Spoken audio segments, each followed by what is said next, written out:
Hi and welcome to Nerdy Gamers. The game today we're going to look at is Tobe's Vertical Adventure as part of the Indie Royale Spring Bundle. More details about the game and the developers behind it can be found in the description below. Okay, let's get started then. The first thing we'll do is take a quick look through the main menu screen. Now, as you can see, we've got various different options and we're going to start off with the options screen. Now, as you can see on the side it says J to select the options, and we can go through and look at the different options that we've got available, and we use K to head back when we're done. Key config just quickly shows you through all the different options. So we got climb, left, right, roll, and also we use J to run, K to jump, and L to use the rope or balloon as appropriate. It'll show you the list of all the moves that you've got.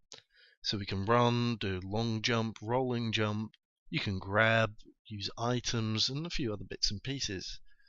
Screen size is done by going here, and then you can use your controls to make the screen bigger or smaller. And then finally you've got the volume control. And as you can hear, the volume actually gets quite loud, so for the purposes of recording we're going to turn that off.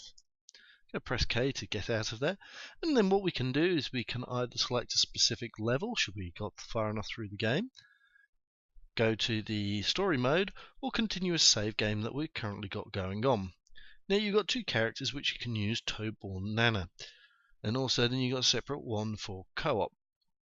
So what we're going to do is we're going to continue, so we're going to start off with the new game, and we'll show you the other character, Nana. So what we're going to start off, we're going to start the game. And this will start off and show you a little cutscene. It just tells you a little bit about the story and what you're going to be doing there.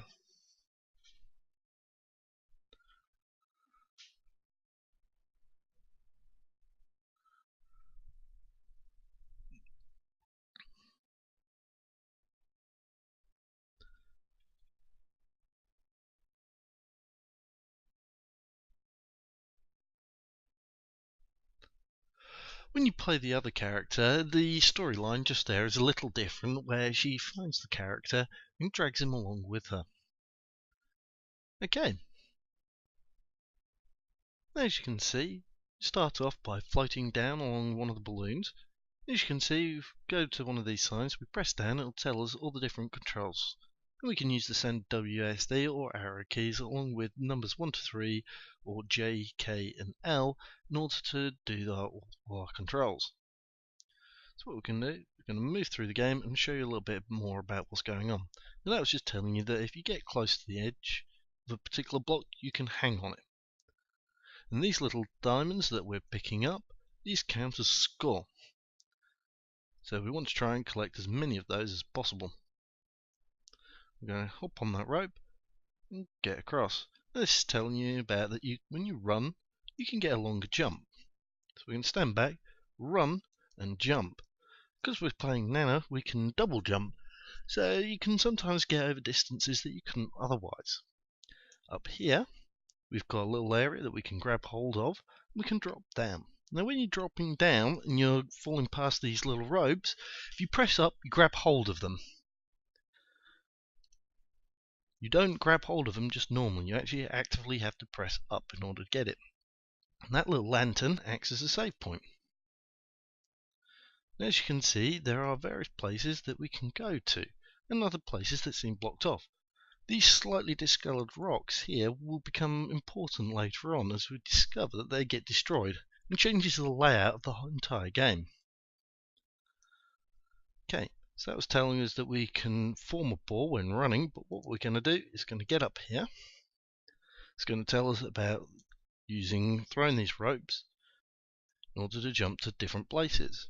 We'll scoot across there and we get one of those birds. And then we'll run and press down and roll across and drop down. Now here it's telling you how to use the balloon. You need the balloon so you don't fall too far, because if you fall too far, you die.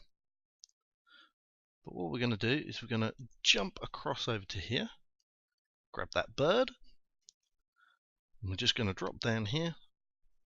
Now, each chest you have to keep tapping down in order to open it. I'm going to head back up across here. Then we're going to get ready, and we're going to drop down and press L. Ooh.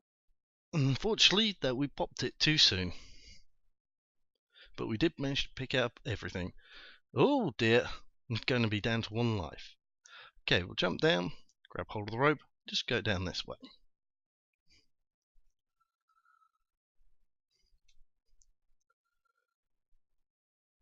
Okay, we'll slowly navigate our way across here. We're going to grab all of those, and we're going to get this last chicken as we can. Right, now, we've got to the big chest. This big chest, once we activate it, starts the end of the level. And we've got to get back up to the surface, so we need to be quick. I'm going to press down. We'll try and get it in the middle. If you can get in the middle, you get an extra time in order to do this. Now, as you can see, this shows you a little cutscene and shows you all those little areas which get destroyed. This opens up new pathways that weren't accessible before. And so it gives you new different ways to get back up. Also allows you to get access to some of the bits that you couldn't before, like the chest just down at the bottom, which has just gone off screen.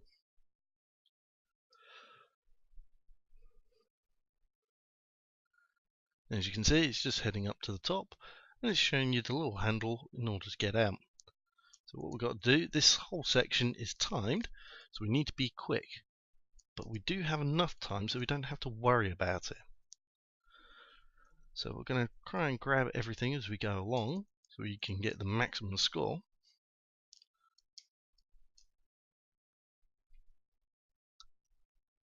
There we go.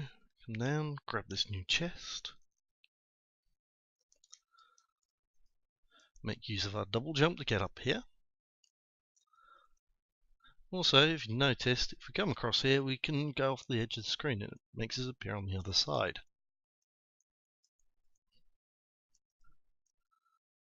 Now, there's just that bird over there. What we're going to do, we're going to move over, we're going to press L, and it will allow us to throw that chain up. Ooh, just grabbed hold of that. We can drop down. We've still got over 40 seconds, so we've got plenty of time. Just made that. We're going to come up, make it to the next area, then we grab hold of this little chain, and we get out, and we complete the level. Now it shows us our time bonus for completing it, how many seconds we've got left. It shows us the amount of money that we picked up, 100 out of a possible maximum 100. It shows us all the birds that we managed to pick up. Now when you press J, it continues to the next stage.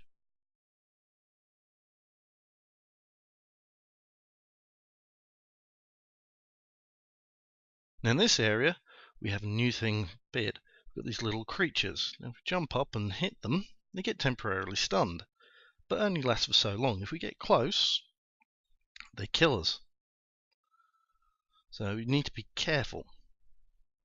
Now those who have played different indie games might know some similarities to this. There's a game not long ago called Spelunky which had very many similarities.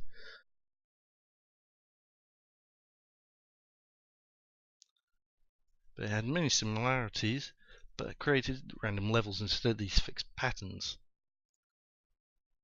I'm just going to quickly go through. As you can see, we can get through these fairly quickly. Now here's another thing. This little button, when we step on it, causes that section to open. We have to be fairly quick to get through there. If we're not quick enough, we can't get through. Now, we can't jump up there, so what we can do is we can use this. Oh, missed. So we're going to throw one in a better position. Just go back and grab that.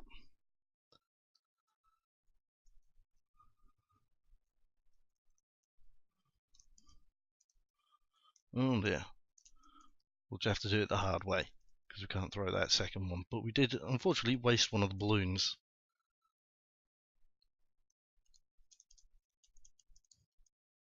Oh, no.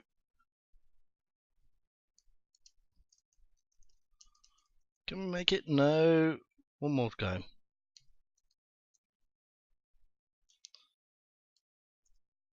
Need to wait to get a little bit later, and then just Can we sneak through? Oh, no, not quite. As you can see, when we die, we head back to the last checkpoint. Okay, so that's been a very quick look at Tobe's Vertical Avenger. It's an interesting platform game, definitely worth taking the time to have a look at. It's got a strong visual style and definitely does what it does with a great deal of polish. Though using the keyboard controls can sometimes be awkward, it sometimes doesn't quite feel as responsive as you'd like, especially when you're doing flying through the air, where sometimes in games like this, you're able to switch directions quite quickly. This is quite sluggish. Okay, well, hope you've enjoyed this. I'll see you next time.